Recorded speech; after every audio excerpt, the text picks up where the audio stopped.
Olá pessoal, boa tarde. Estamos aqui para mais uma live hoje e hoje eu vou falar com o Barry, que é advogado na Irlanda.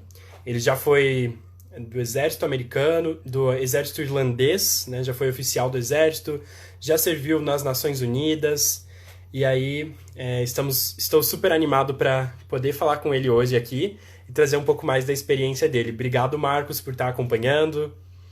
Vou convidar aqui então o Barry para entrar.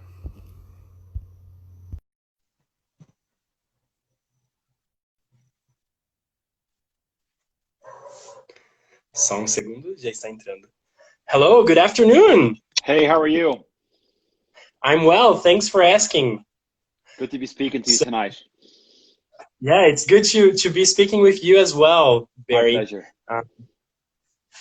What I normally do here is most of my audience is a Portuguese-speaking people. So as I speak to you, probably after your answers, I'll be translating it to Portuguese, okay? No problem. I have a lot of Oh, Portuguese and Brazilian friends in Ireland, and many of them awesome. have asked whether I would be speaking in Portuguese. And unfortunately, I won't be, but I'm happy that you will be here to translate. That's great. Thank you so much. So, first of all, I'll just do a quick introduction of yours, both in English and Portuguese, and then after that, we can move on with the questions. So, to everybody who's watching, Barry is a lawyer in Ireland. He has his own law firm. He has been in the army before, and he's currently pursuing a PhD in his country. Also, Barry has worked with the United Nations in Liberia and other countries. Então, o Barry que está com a gente hoje é advogado, tem a sua própria firma de direito na Irlanda, e ele já foi oficial do Exército na Irlanda, já trabalhou com as Nações Unidas na Libéria e em outros países também, e agora está trabalhando como advogado, né, tem esse foco. Obrigado mais uma vez para todos vocês que estão acompanhando. So, Barry, once again, thank you for joining us today. And first of all, I was thinking, it seems like you had a big career shift. And if you could say a little bit about what the law had on you, like how does that decision came about for you to work with the law? Okay. When I was growing up, there were two things I always enjoyed, giving orders and arguing with people.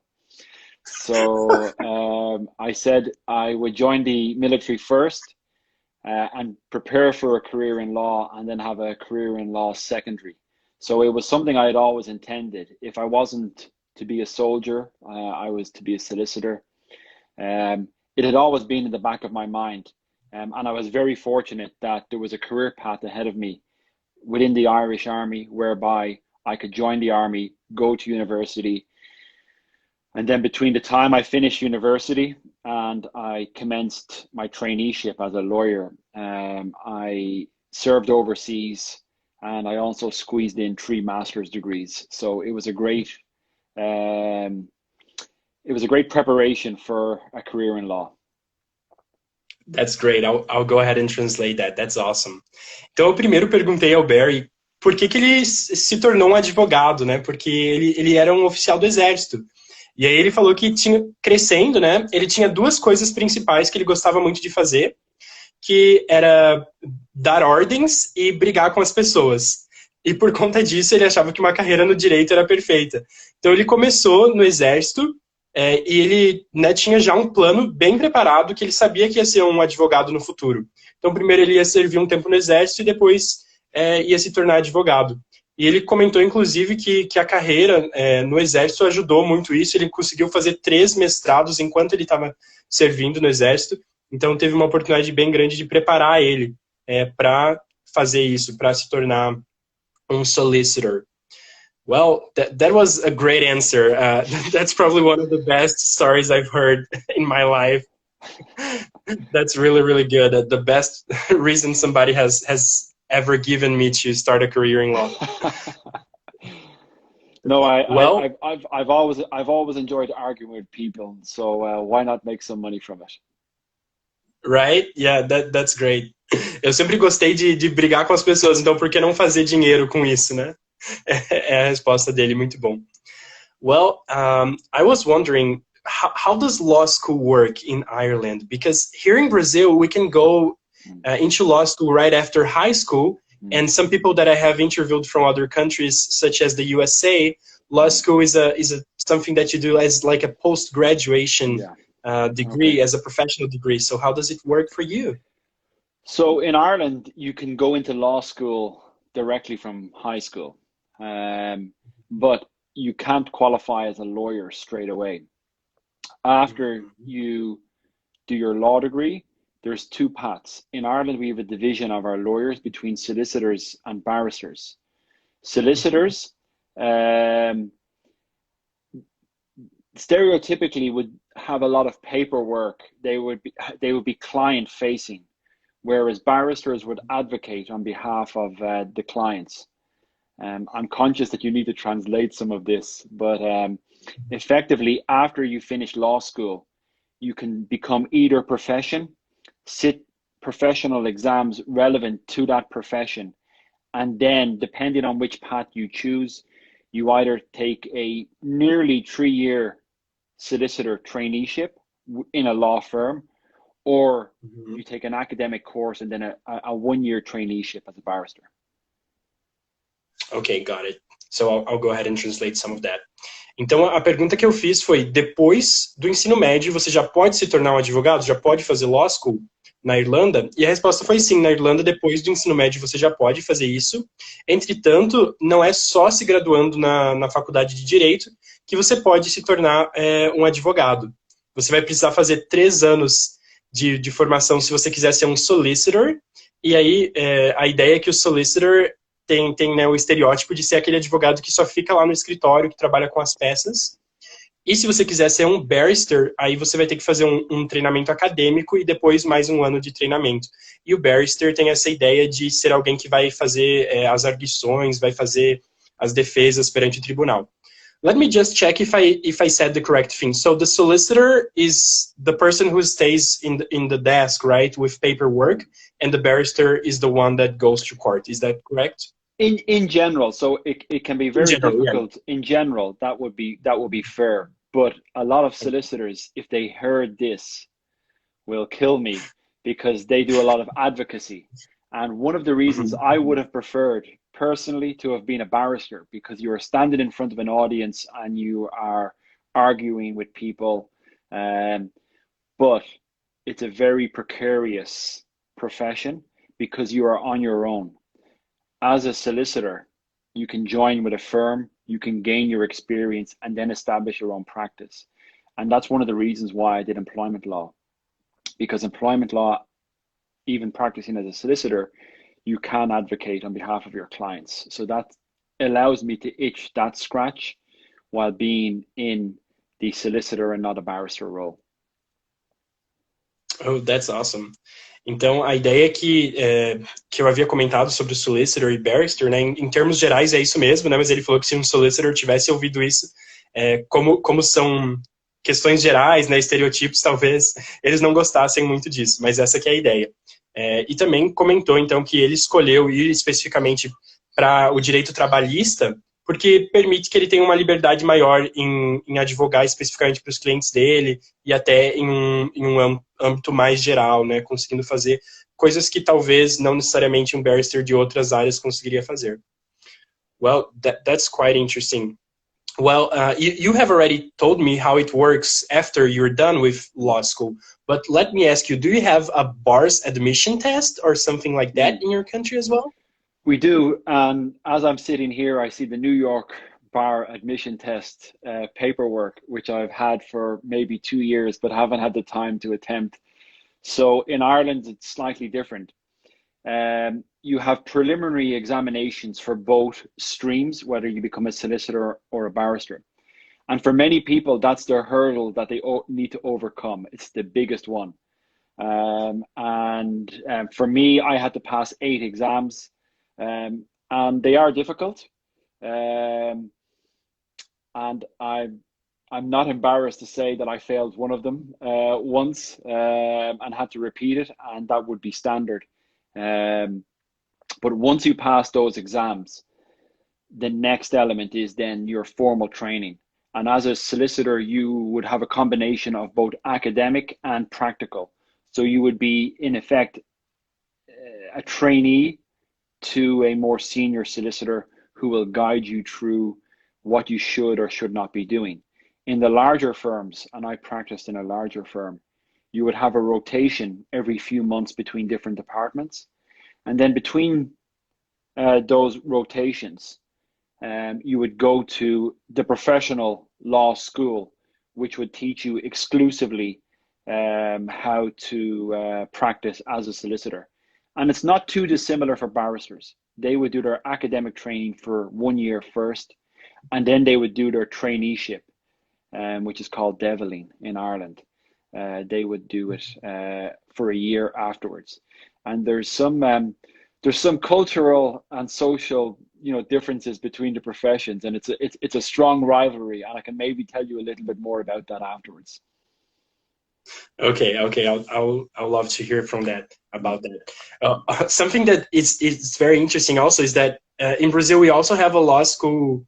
We have a bar admissions test after law school, and as you said, it's also the big thing that people are anxious about, and maybe that society will keep asking you like, oh, you've gone through law school, so have you been admitted to the bar already? So that's it's kind of very funny, lots of professors will make jokes about that through law school, and it's interesting that also happens in your country. And the main thing is it's your peer group. So when everybody knows everybody else who is doing the same exam, that's where the real pressure arises. When you get your coffee, the barista doesn't know you've passed or failed, but your friend or your colleague who is sitting the same exam. That's why maybe it's sometimes good to adopt a sort of a Trumpian approach to some of these and pretend as if you've walked with confidence, as if you've passed them already, and maybe people will believe you. Right? Okay, I'll go ahead and translate then. Bom, eu pedi para eles se eles têm uma pressão tão grande, um exame de admissão, né, para a Ordem dos Advogados da Irlanda depois da graduação. E ele falou que sim, né, que é a grande coisa que você precisa fazer depois da graduação. E aí eu comentei até que no Brasil é a mesma coisa, né? Todo mundo tem essa pressão, tem essa grande questão, né? Nossa, quando que eu vou ser admitido na OAB? E é interessante ver que isso também acontece nos outros países, né? Essa pressão tão grande por conta disso. Bom, além disso, o que o Barry me contou é que você faz essa prova com seus colegas, né? Com outras pessoas que você conhece.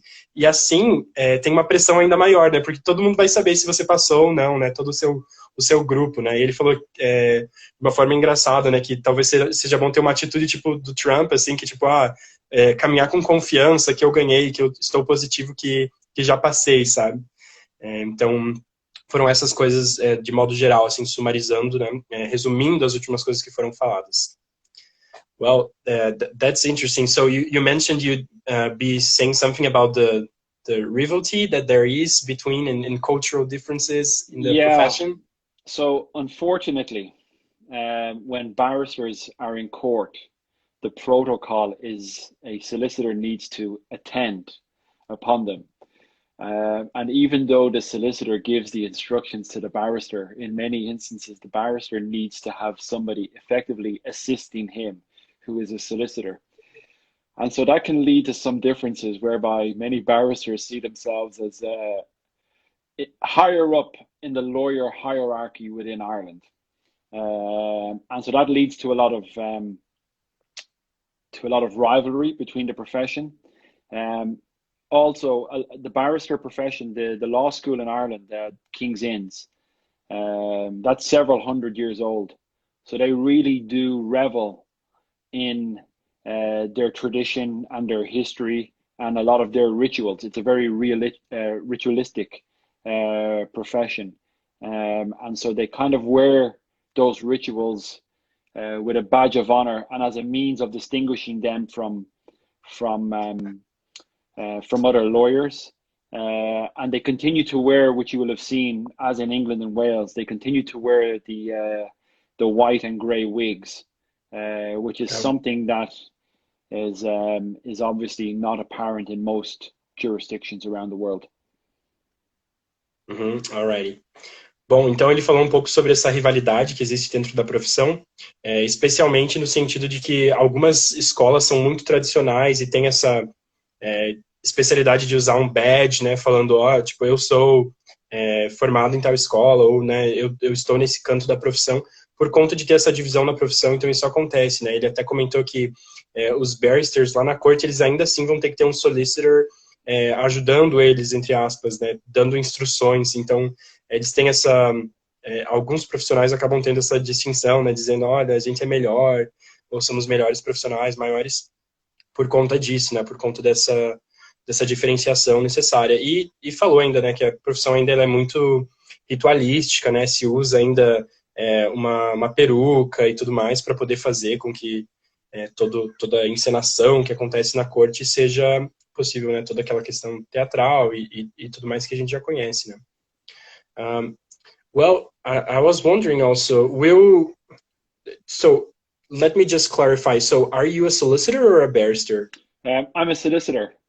But I've also graduated. I've also graduated from King's Inns, which is the barrister training school. So I have a small diploma here as well. So maybe I might be able to, but they wouldn't take me in as one of their own. But no, I'm a solicitor. Yes.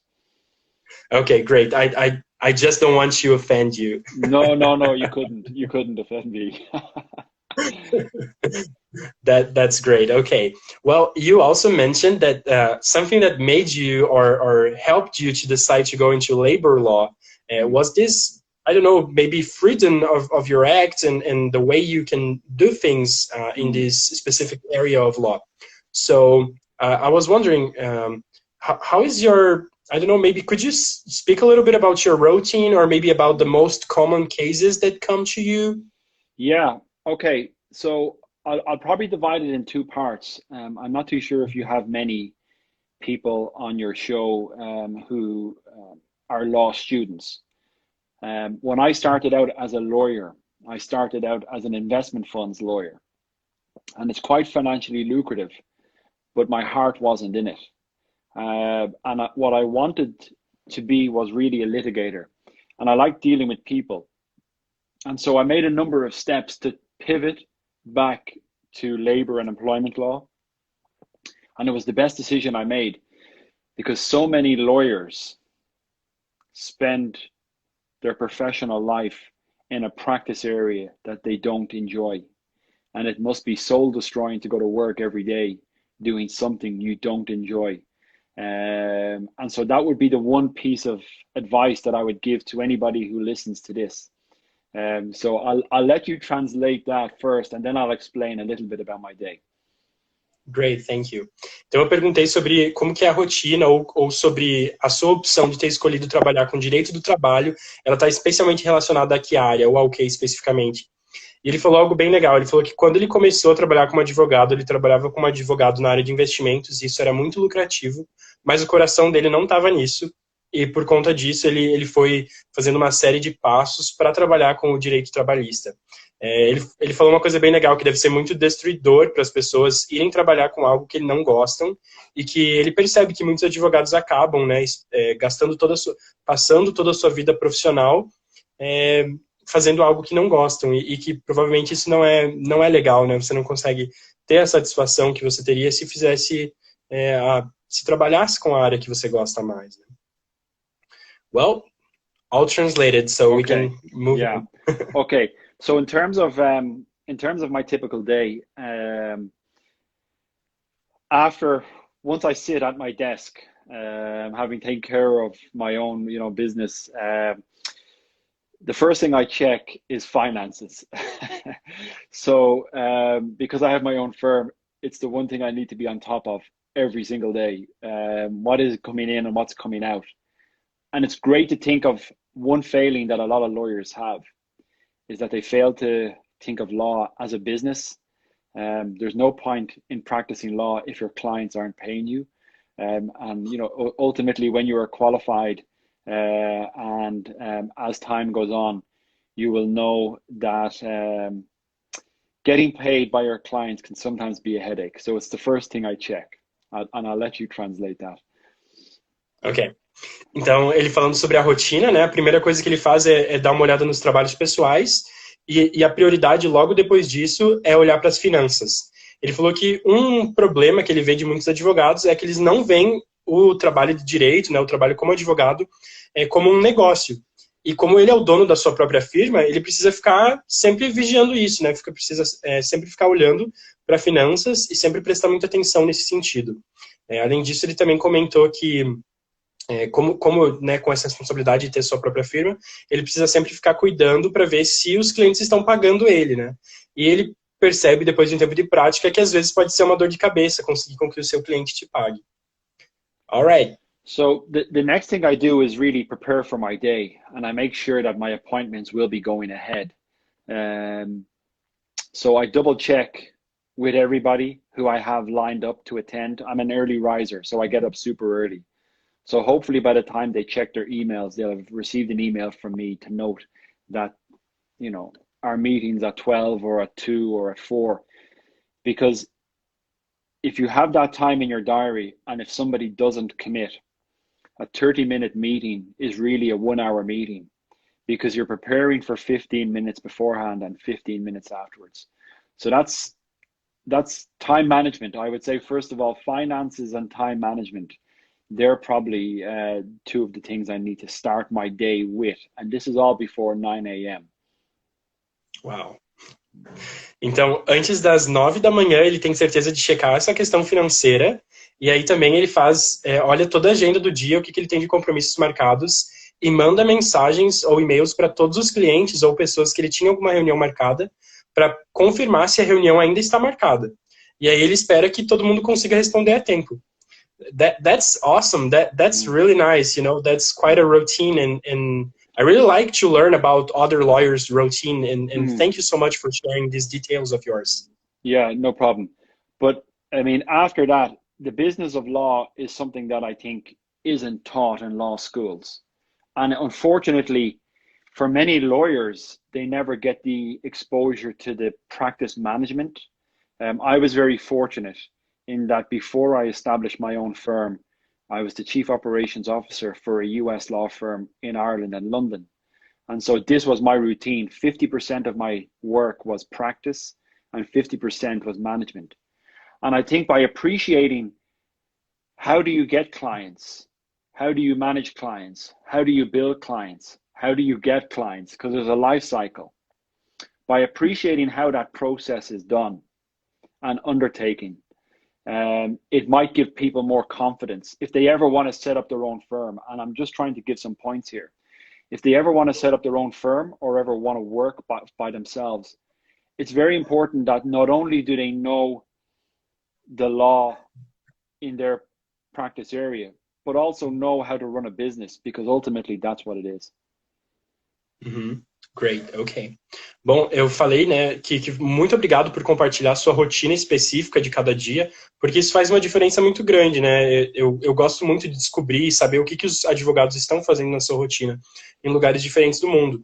E ele falou que, como ele teve uma experiência anterior, onde ele trabalhou como COO, né, Chief Operations Officer, para um escritório dos Estados Unidos que estava na Irlanda, ele pôde usar 50% do tempo dele nesse período como advogado mesmo, né, fazendo a prática do direito, e os outros 50% do tempo eram especificamente de administração. Então, ele falou que essa experiência de saber como fazer um negócio funcionar foi muito importante para fazer com que a própria firma de direito dele funcionasse corretamente. Alrighty. And we stopped on you know, having these business abilities, this, you know, knowing how to build to run a business is where the point is at. I think so. But I think one of the benefits of law as a profession is there's a niche, there's a specialization for everybody. So if you are very technical and maybe an introvert, you know, I would say maybe become a funds lawyer or a tax lawyer. If you are very expressive, then maybe become a litigator. there is a place for everybody, I think, within the legal profession. And I think it's important that people have an exposure to that and to each of the areas. Don't discount anything, because I did when I commenced the profession. Um, a lot of the expectations when are comparing yourself to other people. We spoke about it earlier. We mentioned when people are doing exams that they compare their results to others. That's very natural for lawyers because they're very competitive people. But what I would say is when you finally do qualify and when you kind of find your own voice, make sure that you end up doing and being the type of lawyer you always wanted to be. And it might be a longer road. When you qualify, that's only the beginning.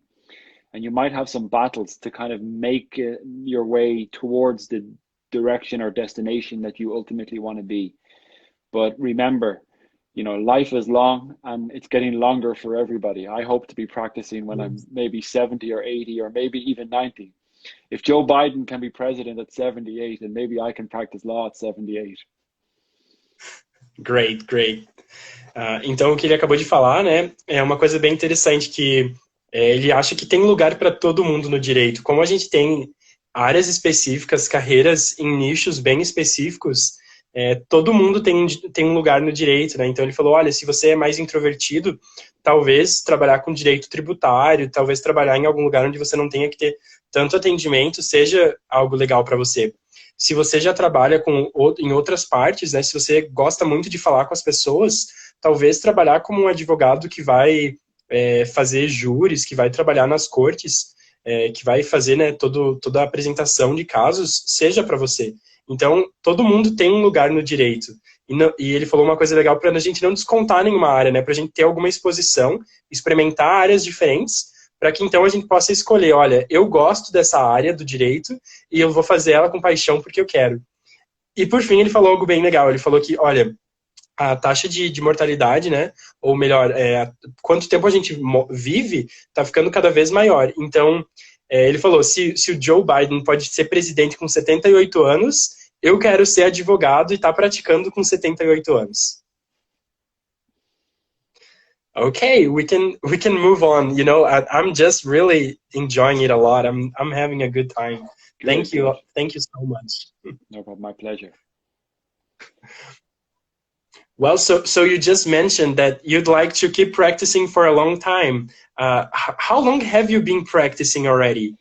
So, because of my military career, I only entered, professionally in 2012. So I've probably got about 8 years under my belt, which is great. But I would say that, the first 3 or 4 years were tough because you're trying to figure everything out. In many ways, being in the military before a career in law was both an advantage and a disadvantage. Mm-hmm. The advantage was that you were very organized, you were very structured, you had good time management skills, you had a good routine. But the disadvantage was many of my peers who I was training with were in their early 20s. And it's sometimes easier to mold somebody when they're younger rather than a little bit older. So I'd been overseas, I'd led troops abroad. So it probably was a little bit more difficult, but it was only yet. So, I've got 8 years under my belt, but I really don't see any reason why I would ever stop as long as I can. We had a barrister in Ireland some time ago. I mightn't have it 100% correct, but he was known as the grandfather of the bar. The bar in Ireland is basically the barrister profession.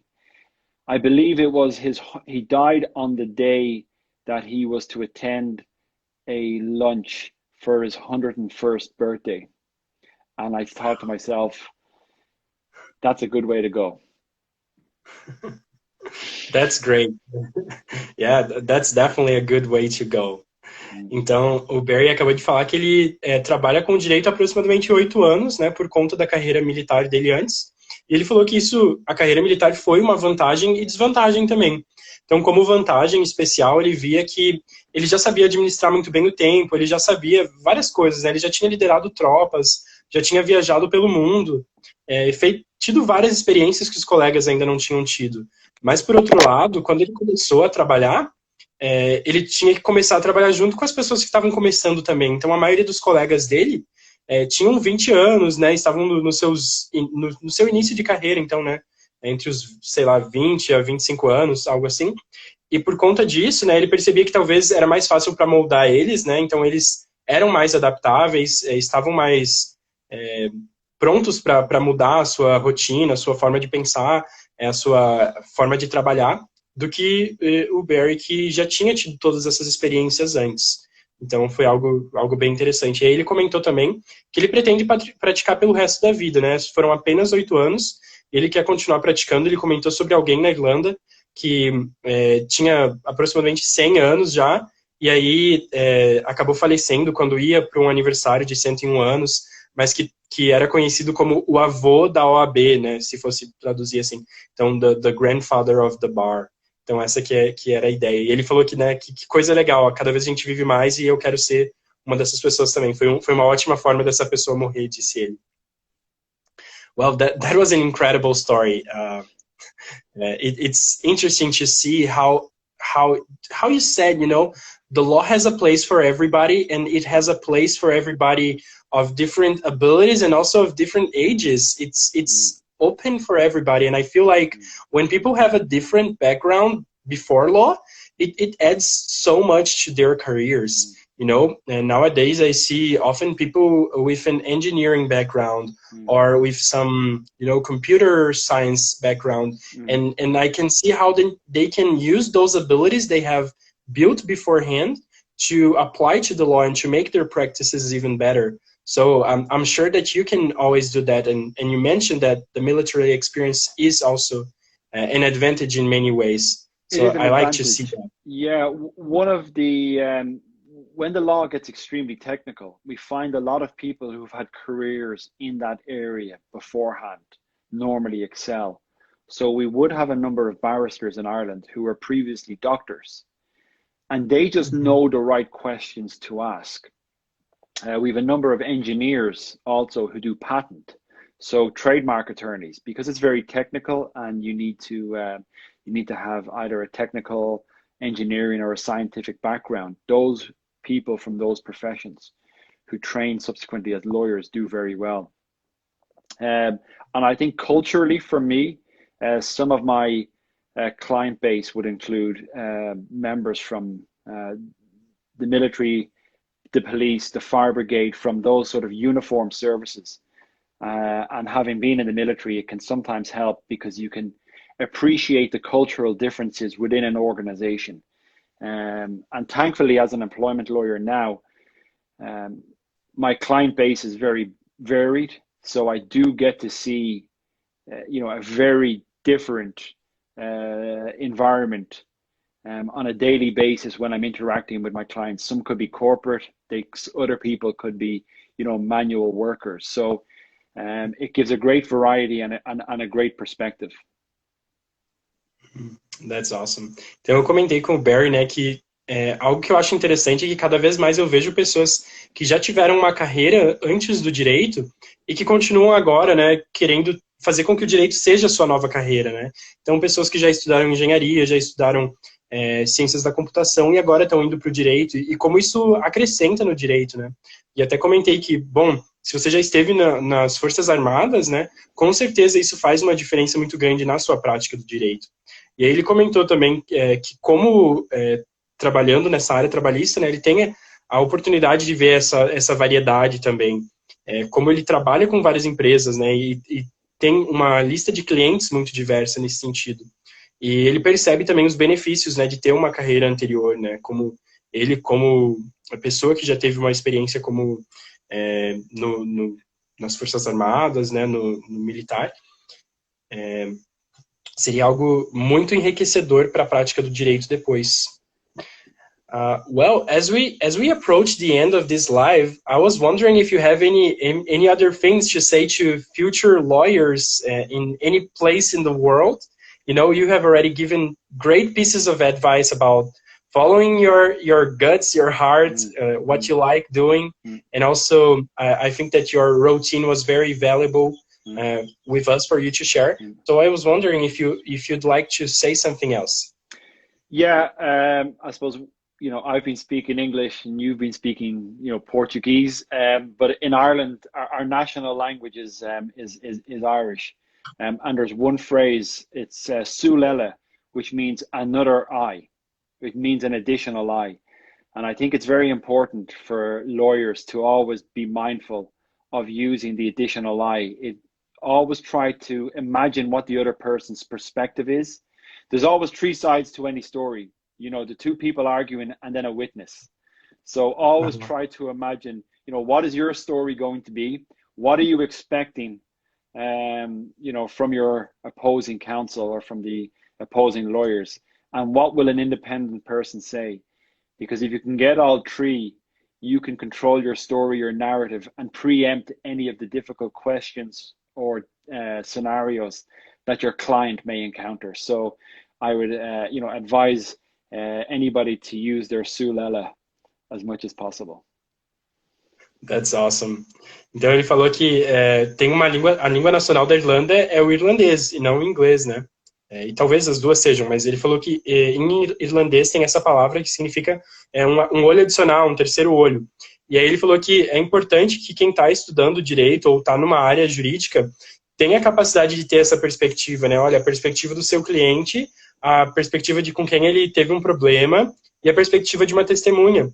Quando você consegue ter todas essas perspectivas, você consegue construir uma narrativa, entender o que possivelmente eles vão trazer de objeções, de perguntas, e dessa forma você consegue alcançar mais sucesso. Well, thank you so much for your time, for those, you know, very good tips and ideas for us to be thinking about. I do really appreciate you answering my questions beforehand and, you know, preparing to do this. I always enjoy seeing your dog, and it has been quite a fun couple of days. He's my chief marketing officer. Nice, that's awesome. Great. Well, listen, thank you for taking the time to speak to me today. Hopefully something of what I've said will be of value to you and your listeners.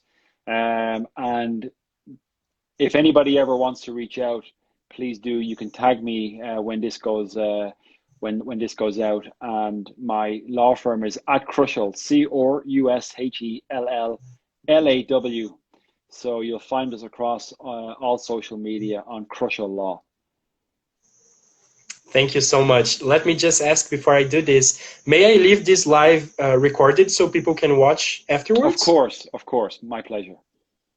Okay, thank you so much. Great. And have a great rest of your Sunday, of your Saturday. Thank you very much. By the way, what time is it in Ireland right now? It's now 10:10 at night. Okay, all right. Yeah, it's 7:09 here in Brazil. So thank you so much for you know, coming in such an inconvenient time. No, listen, it was a break from all of the election news that we're witnessing at the moment. Okay, thank you so much. Thank you very much. My pleasure. Thank you. Have a good one. Bye-bye. Thank you.